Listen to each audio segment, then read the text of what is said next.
Hello, you're listening to The Sower, a podcast of the Ciceronian Society. The Ciceronian Society exists to equip and encourage Christian scholars to serve the Church as a center of cultural and civic renewal. Through our events, publications, and podcasts, we provide the space and opportunities that Protestant, Catholic, and Orthodox scholars need for professional growth and intellectual discipleship. Since 2012, we have been building a network of friends with a love for our core themes, tradition, place, and things divine, and with a genuine commitment to the Church and the life of the mind. To learn more about us, our events, this podcast, our Journal Pietas, to sign up for our newsletter and make your tax-deductible gift, please go to ciceroniansociety.org. I'm Josh Bowman, Executive Director of the Ciceronian Society. Before we get started, please join me in prayer. In the name of the Father, the Son, and the Holy Spirit, we pray, O Lord, that you would bless our conversation and that all we say and do would bring glory and honor to you. Amen. Today, we continue a brief series interviewing our first ever cohort of conference fellows. Following a competitive application process, recipients receive free registration, recognition on our website, and an invitation to speak about their scholarly work on this podcast. And these fellows fall into two categories, Nisbet Fellows and Clergy Fellows. Nisbet Fellows are accepted conference panelists who are graduate students or non-tenured faculty, including adjuncts at a college, university, or seminary, and they may be from any scholarly discipline. Applications for the 2026 cohort will open by September of 2025 and will likely have some changes now that we've gone through one round. So definitely sign up for our newsletter and to be among the first to know when they're available. The Nisbet Fellowship is named after Robert Nisbet, who was a professor of sociology at Columbia University. He is the author of numerous books, but his seminal work, The Quest for Community, is especially relevant to the Ciceronian Society and its core themes, and he represents the interdisciplinarity we value and affection for tradition and place that characterizes our work. Today's Nisbet Fellow is Terry Michael Wise from Sunbury, Ohio. He is a retired licensed funeral director. He's currently completing his PhD work at the Southern Baptist Theological Seminary in Louisville, Kentucky, in the Historical and Theological Studies Department. That's a mouthful. Under Chairman John D. Wilsey, who is a great friend of the Society and has been part of what we're doing for years. His research interests are in the antebellum, Civil War, and Reconstruction eras, particularly in the doctrines of Providence and just war theory. Welcome to the show, Michael. Thank you. Pleasure to be here, Josh. Excellent. Well, I'm going to try and ask some questions to get I'm stumbling over my words today. I'm not really sure what's going on there. So I'd love to have you talk more than I am. I want to start with your research interests. It takes you to the last essentially half or third of the 19th century in American church history and all that. Providence, just war theory is mentioned in your bio. What specifically drew you to that era to study, and why the topics of Providence and just war theory?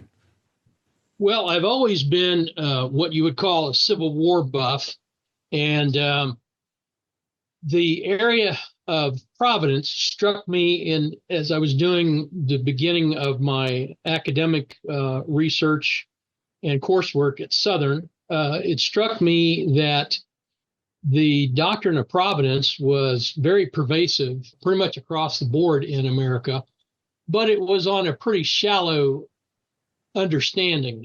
And even the pastors and the theologians of the day had a rather shallow understanding, particularly when you benchmark that against the understanding that Abraham Lincoln, the president, conveyed through his different speeches and discussions. And so that, along with my interest in the Civil War proper, I began to find that while everyone pretty much across the board believed in the doctrine of providence, by the time the second, third, fourth years of the war came around, that interest had really taken a turn, particularly in the South, as they at first were winning battles left and right. And so the conclusion was, well, God must be on our side. We have a righteous cause here in trying to establish our independence. But as the tide began to turn and the Union victories started to pile up, there was a real soul-searching, an agonizing questioning of their beliefs. And one of those beliefs was providence that was questioned. Maybe God is not on our side, or what is God doing? And so that is what kind of prompted me to look into that aspect of the war in more detail, in conjunction with my interest in the just war theory and how people looked at the war as being a righteous war on both sides. Many approached that as a war of righteousness, of a just cause. And so Providence seems to fit into this area of inquiry in an intriguing manner for me. Yeah, and it's not a word we use very often, providence, at least not today. At least I don't hear it as often. Maybe Anglicans don't use providence as often. I don't know. But that language of providence is also, of course, key at the time of the founding, right? This Yes. is appeals to providence with a capital P. Yes. And like you're saying, it comes back around in the Civil War, but it also, and we'll get to your paper in a minute, but also, I'm just curious why this seems to be in the air, why this emphasis on providence. And I think it gets to what your paper topic for the conference, right, which was manifest destiny. Is that kind of what's really driving this discussion about providence in the Civil War era? Right. And before I started working on this in more detail, I would agree that the doctrine or the topic of providence has not really been in the forefront, particularly in the pulpit. When's the last time you heard someone speak about providence from a sermon, that kind of thing? Mm-hmm. And so that, interestingly enough, last year with the two assassination attempts on then candidate Donald Trump for president, I've started hearing more about this. Mm-hmm. Was this a providential act in the saving of Mr. Trump's life? And so it's ended up being an opportunity, I believe, to bring this neglected doctrine back into vogue and back into the discussion in our congregations. So just interestingly enough, it's kind of unfolded that way. You might say providentially. that the topic might be a good opportunity to engage our folks out in the pews and to get them more interested in the entire aspect of theological thought beyond what they normally think about. That's such a good point. I read your presentation for the conference, and I got to the end of it thinking because the manifest destiny notion, especially the territorial expansion in particular that you mentioned in there, is eerily prescient. Yes. But going back to the providence piece of this, I really do. I think you're onto something. I think you need to. I think it's worth looking into now and re-examining. Right. I mean, we're not new to the idea of providence, but we certainly have forgotten about it because there's so much of this attitude, like who's on God's side? Do we know the mind of God? Are we rolling with him or are we rolling against him? Right. Right. And there's, especially in American politics, there has long been, especially it really since the beginning, where is God's side in any of this? And the Trump example is good, as well as I don't think anyone's using the word providence right now, but I don't know if we want to talk about the expansion in Greenland or the absurd, the absurd play for Canada. Like is that what's going on here? Or? Yeah, I really think that this is perhaps a new incarnation. In fact, that's how I started my paper out, what a time to be alive. My goodness, we're hearing echoes of Teddy Roosevelt and President McKinley. And this, I think, may be a latest incarnation of manifest destiny thinking. That happened back in the 1840s with the work of John O'Sullivan, and then after the war, it kind of petered out, but it arose again in the 1890s with the expansion into the Pacific And so, perhaps this has gone dormant again, and yet now it's raising again, as you said, with the discussion of the acquisition of Greenland, Canada being the 51st state, taking the Panama Canal back. That all really sounds eerily familiar to Yeah. the prior incarnations of Manifest Destiny, for sure. But one thing that seems to be a little different here, and well, I mean, correct me if I'm wrong, is in the paper, we can get in this because you focus particularly on the Whigs. Yes, There's the Whig response to the Democratic Party in the mid 19th century's emphasis on manifest destiny. yes, Um, because what I was surprised to kind of remember, I guess you could say, was how there was popular support for this. Let's expand to the Pacific Ocean. Let's take Mexico. Let's yes, take all these areas. That it wasn't necessarily politically toxic to suggest these kind of imperialistic territorial expansion. Today, even among Trump supporters, it just seems to come out of nowhere. I have never heard of anyone who's like, yeah, you know what we need to do? Take over Canada. It's right, just an absurd. It just strikes me as so out of touch with kind of the current spirit of America. And I'm like, what? This is where it seems different. Is it driven by Providence? Is it driven by security concerns? Is it driven by just a kind of yeah, I mean, we're not going to try and psychoanalyze the current administration, but it just finds me, it strikes me as at least different in the sense that it seems that there is a subset of elites that are interested in this, and the people are not. right, But right. that was different in the mid 19th century, right? Yes. Well, and if you look at by the late 1840s, it was a pretty universal attitude that manifest destiny was a good, right, and God approved thing. And you're right that that's not at all the case now. But part of the justification for manifest destiny back in the 1840s, 1850s, and so forth was that we needed to expand to our natural boundaries, being the West Coast, the North Coast in terms of the lakes and that kind of thing, because those were the perceived naturally defensible borders.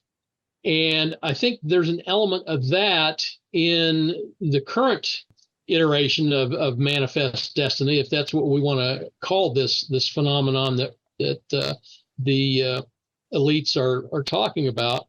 In terms, for example, with taking the Panama Canal back, that's clearly been forwarded on a national security basis. The same thing with Greenland. That's Yeah. been discussed and justified as a national security and even a world security concern. So, from that standpoint, there is a definite connection to the iteration of manifest destiny back in the 19th century. The other things, in terms of the divine blessing, that's certainly not present in these discussions at this point. But from a nationalistic standpoint, the "Make America Great Again" slogan is very much in tune with the original idea of manifest destiny, and this is an expected part of destiny, maybe a little bit less theologically oriented argument as it is a destiny type of argument, more in a secular manner. Yeah. Yeah. There's also, of course, the issue of slavery, which is a huge part of the territorial expansion, trying to fight for Yes, who's going to have the most senators, right? Essentially, for free yes, enslaved states. So that's of course a difference between then and now. But it's a really important piece of your historical research, right? I mean, yes, that's a big reason. Like whose side is God on? The right, abolitionists or the slaveholders? Well, why don't we? Almost like manifest destiny becomes this test ground to figure that right, out. right. And that was a big part of the Southerners' justification for manifest destiny, was to increase the lands that could be used for the production of cotton out in the western part of the continent at that point. Cotton is a really tough crop because after about 6 or 7 years, without proper crop rotation the way we do it these days, it wears the soil out. And so the plantation owners were always looking for additional lands, number one, because of the wearing out of the soil, but number two, just the human inclination to increase your domain, so to speak.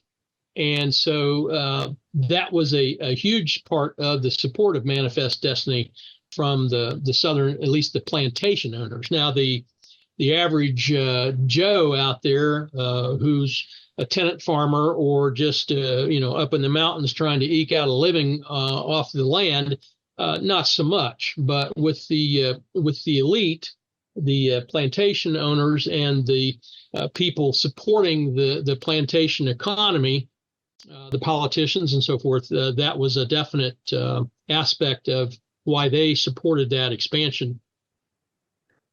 Now you give in your paper, and I've never seen this breakdown before. I don't know if it's original to you or not. The 4 different kinds of manifest destiny. You go through providential manifest destiny, which kind of sounds sounds redundant. Maybe explain that.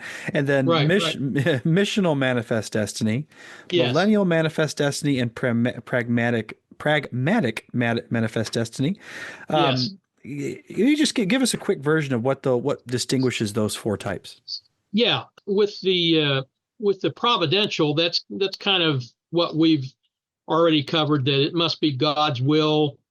John O'Sullivan had said that this was obviously a part of God's will. And so with the others, for example, the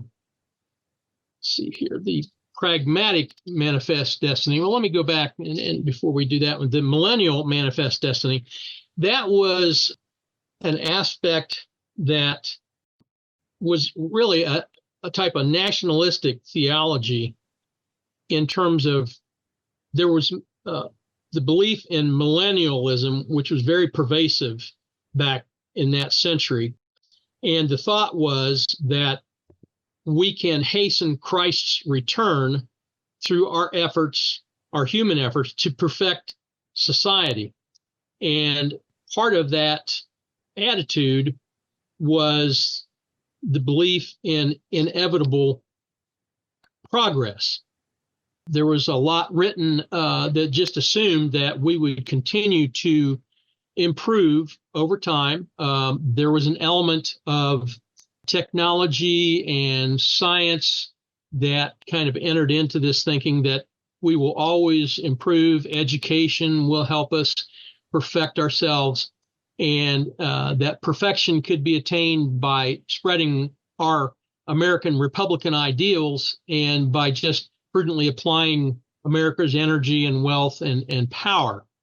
And some of the people that were advocating that, particularly in the 1830s to 1850s, was Pastor Lyman Beecher, who subscribed to this kind of elementary understanding of millennial providentialism. He wrote a pamphlet in 1835 entitled A Plea for the West, and it definitely exhibited this providential expansionist or manifest destiny-like thinking. And one of the people that I had garnered some research from, David Ferguson, said that, quote, manifest destiny, the doctrine of providence, was, quote, expropriated by civil religion, political rhetoric, and varieties of cultural superstition, end quote. And so that was pretty pervasive in the discussions. And then also there was, beyond the millennial belief in manifest destiny, there was the missional manifest destiny, and that was that the thought that America was fulfilling its exceptional mission as a nation chosen, even as perhaps God's new Israel, to conquer the continent for Christ and convert the indigenous peoples, even while we were pushing them aside. Conrad Cherry had kind of asserted that there was this belief that God's new Israel was the United States, particularly because of its superior form of government, its geographical location, and the fact that we were a benevolent people. And so the thought there was that, well, the United States is going to evangelize the entire world, and we do it by force if necessary. And that's obviously why we're going after Greenland, right? Yeah, right. I mean, there's nothing of that in the rhetoric today, but it is interesting. You think about right. how I'm just rereading this. First of all, I mean, of course, Greenland, Canada, and as well as their neighbors in Iceland, as well as Denmark owning Greenland. These Yes. aren't exactly religious nations anymore. I mean, not nearly as much as the United States, not even close. Right.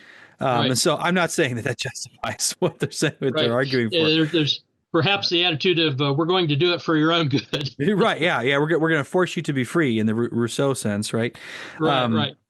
And then that last category is the pragmatic manifest destiny, and that was very much based on the particular interests of the people of whatever region we were talking about.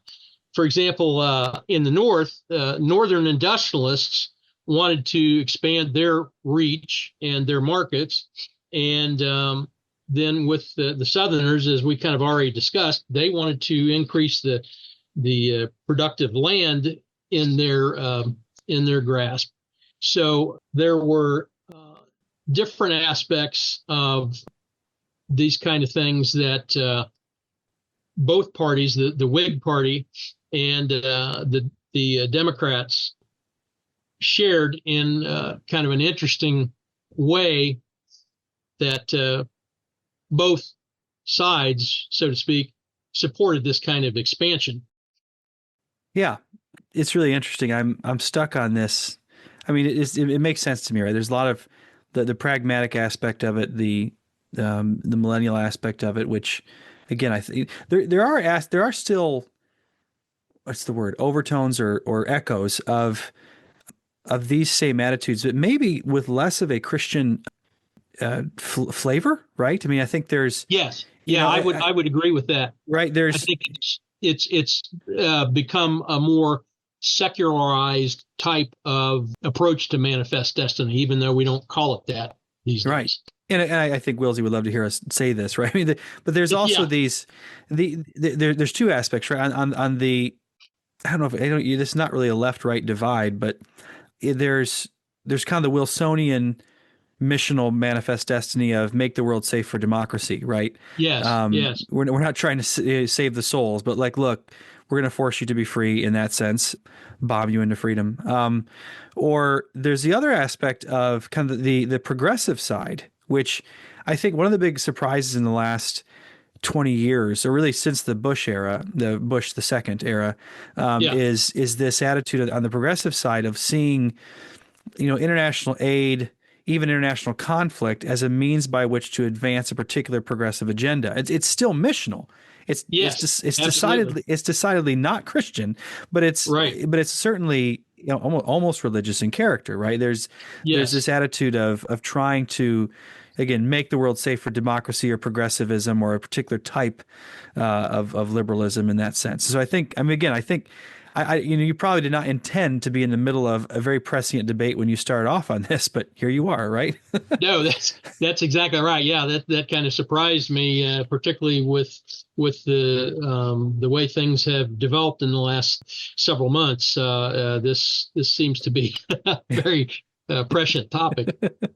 Well, I want to turn from that to so I forgot to do this with our first fellow. So if you're listening to these in order, Theodore Madrid was the first one I interviewed, but I forgot to ask him these, because when we had you all apply for these fellowships, we asked you two particular questions.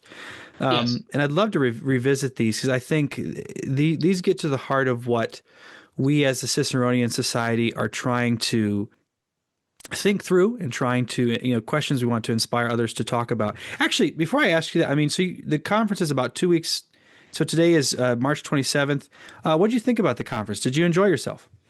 Yes, I did. This was my first attendance, and I did enjoy the presentations. I learned a lot from some of the other presenters, and got a chance to meet people and discuss different topics. And I thought it was a very nice mix of topical interests, and it was just a good experience all the way around. Excellent. And it was nice that you arranged the decent weather for us too. You're welcome. You're welcome. Absolutely. I can't promise it all the time. We did a conference back in actually the last one that John Wilsey spoke at. It was back in 2018. It was this time of year in Holland, Michigan, where I live now. I didn't live there at the time, and it was snowing. And then yes, when we came back together in 2022 at Grove City, it wasn't just snow. It was just blowing bitter cold, whiteout snow. So we don't always get that lucky. We did in Belmont Abbey when we were there. We did in and we did in Virginia. So and Plano wasn't that bad either. So I don't know where we're going next year yet, but I'll see what I can do. All right. Well, good. I'm glad you enjoyed yourself. So yes, the first question we asked in the application what role do scholars and intellectuals have in the church as understood in your tradition, and in your case, the Southern Baptist tradition? So scholars and intellectuals in the church, what role do they have, you think? Yeah. Well, I think we play a really vital role, particularly in advancing theological understanding, defending our doctrines, and just in general supporting our pastors and our congregations. I think our role as a Southern Baptist is to deepen the church's knowledge of Scripture, because our tradition emphasizes a high view of biblical authority. And I think we can, as scholars, help unpack complex theological issues and interpret historical contexts and provide insights to our pastors and congregations that'll lead them toward a faithful application of biblical teachings in today's complex and just crazy environment. That's putting it lightly. I'm wondering, thinking of your interest in Providence, but also what you just said in the church. You are a retired funeral director. How many years did you do that? Yes. Well, I'm kind of a Mike Rowe guy. I've had a lot of different things in my background, a corporate background with Bank One, which is now Chase. And then later on, I served as Minister of Business Administration for Dublin Baptist Church for about 10 years, and left to run my own packing and shipping business for about 5 years. And once I sold that business, I was kind of looking for something to do, and started out as a part-time person working for our local funeral home. And one of the funeral directors said, "Hey, you got a degree, don't you?" I said, "Yeah, I got 4 of them." "Why?" He said, "Well, if you have a degree and you do a 2-year apprenticeship, you can become a licensed funeral director and really help us out." Because at that point, we really desperately needed help in the funeral business, at least for our particular company. And so I went ahead and did the apprenticeship, took the examinations, became a licensed director, worked full-time for them for 4 or 5 years, and then retired. I still work for them. I do long-distance funerals when they need a licensed director to take someone to a funeral out of state and that kind of thing, or if they're just swamped with work, I help them out, through the week as well. But I think where you're leading with this is that I have an ability to act in a pastoral role to the families that we serve as a funeral director, and I find that very, very gratifying, and is a practical way of me implementing some of the things we've talked about here. Well, you also just randomly dropped in there that you have 4 other degrees. What are they? Yeah, I've got a master's of business administration from Florida Atlantic University, who until a few years ago nobody ever heard of, but we've got a basketball and a football team now, so everybody pretty much knows Florida Atlantic now. And then I have, of course, my MDiv from the Methodist Theological School in Ohio here in my home county. And then my bachelor's degree is in criminal justice. And then I've got an associate degree in police science. So there's the whole 9 yards. So if anyone asks you, what do you want to be when you grow up? You still don't have an answer, basically. Exactly. Yeah, that's been the problem my entire life is I got to figure out what I want to do when I grow up.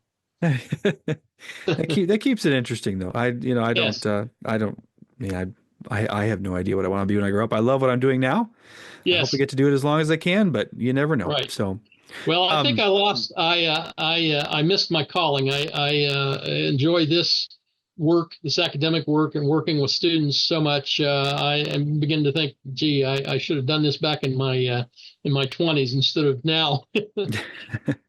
maybe I did it in my 20s. I'm not sure. Not sure I was up for it. Maybe I need to wait for it. But the other question then on the application, it's looking at it now, it's kind of redundant, but I think it is still a piece of this is I write that the Ciceronian Society's mission is to equip Christian scholars to serve the church as a center of cultural, civic, and intellectual renewal.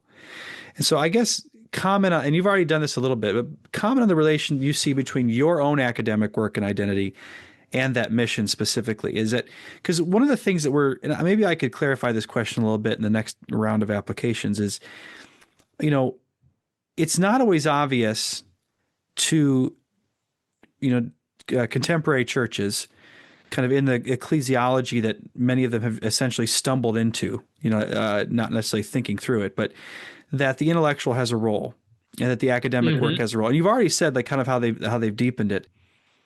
And I'm just wondering, like from outside the church, how do we make those connections, or not outside the church, as learned societies who are in many different churches? What's a way that a group like the Ciceronian Society or similar organizations can support scholars in their role in the church that you described? Does that make sense? Yeah, yeah. I think that there has been such an overemphasis on the separation of church and state, which isn't in the Constitution, that we've become segmented and we've got this silo of secular approach to life and the sacred. And so I think where the Ciceronian Society comes into play is in my having attended one conference now, I see clearly that we in the Ciceronian Society have an opportunity to break that wall down and combine this in the way that I think that our founding fathers were pretty clear in their support of keeping a religious aspect of what they were trying to build with our government and our institutions. I mean, I think they would look upon the way things are now with disdain that there is these two silos now, the sacred and the secular. And I think that that's one thing that the Ciceronian Society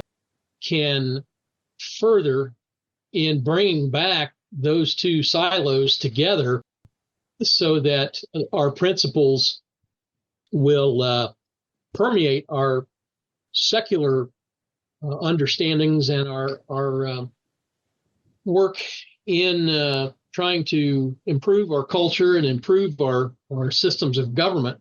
Mm-hmm. And so that's why I was so pleased in my first interaction with the Ciceronian Society to see that there's civic engagement that can be made without concern of offending someone because we're bringing our religious values into play in how we approach our culture and our government and our other institutions. And this is obviously a longer discussion about the separation of church and state, the role of religion and civic life and all that, which is a big part of who we are and what we want to, the kind of scholarship we want to promote and think through, and also the role, I think, of the the church in civic life. This is one of in our president James Patterson, his book on Fulton Sheen, MLK, and Jerry Falwell, which is an interesting combination if you ever get a chance Yes. to read that. Right. It's one of the things he says early in the book, he says that the liberalism, thinking of like Lockean classical liberalism, the liberalism and republicanism of the founders, that didn't fail the church, but the church failed liberalism in the sense that it forgot to think through the way it engages civically. That something broke down, and we don't need to litigate, whether James was right about this, but I think he's getting at this aspect of the church forgot its civic role. And I think in part because, not because it needs to be partisan or that it needs to, we all of a sudden need to start breaking down, have rallies at our churches anymore. I don't think that's right either. But there's also this aspect of civic formation, right? The formation of citizens in a way that the founders saw, look, if the churches aren't doing it, we're in trouble. Right. Because they're the best. I mean, even the founders who were skeptical of aspects of the faith, where privately some of them didn't believe in the resurrection, for example, but publicly they were overwhelmingly pro-religion because they realized, look, if the faith isn't practiced and it's not forming younger people, we're not going to make it. So again, we could say so much about that. But I do want to end at least with one offensive question, and that is, how bad will the Buckeyes lose to the Wolverines this fall? Give me your score in football. What? I'm sorry, I didn't hear that last question. The Buckeye this fall, Buckeyes will lose to when the Buckeyes. I'm just kidding. There's lots of that in the Ciceronian Society because I will just say I can't see 5 in a row. That just is intolerable. I think it sounds wonderful. We've had our share. I was honestly surprised when that we're recording this in 2025 and 2024 Wolverines won, and I was shocked, quite frankly. You weren't the only one. Yeah, I know. I didn't hate it though. Let me tell you that we were listening to that game, and it was close and it was messy, and I was on an icy road driving from eastern Michigan to western Michigan, just like white knuckling the steering wheel, listening to that game. Oh dear! But that gives us kind of gets to our sense of place, right? I mean, I think I wouldn't have it any other way. It's that friendly. It's been a great rivalry for a number of uncountable years. Yeah, decades. I mean, I can't think of decades. It's been a very long time, and I don't want it to end. Well, they say it's the greatest rivalry in college sports. It is, especially when we win. Well, listen, Michael, it is so good to talk to you. Thank you so much for joining the show. You're quite welcome. Thank you, Josh. And we look forward to seeing you at future conferences. And please, working with John Wilsey, give him as hard of a time as possible. All right. I will do that for sure. Thank you. All right. You've been listening to the Sower, a production of the Ciceronian Society. If you've enjoyed this conversation, we hope you'll consider signing up for our newsletter and joining us for a future event. At the time of this recording, we're still working on confirming a date and location for our 2026 conference, but we hope to have that worked out very soon. Be sure to rate and review this podcast, share it with your friends, and check out our website at ciceroniansociety.org. Now may the grace of our Lord Jesus Christ and the love of God and the fellowship of the Holy Spirit be with us all evermore. Thank you for listening.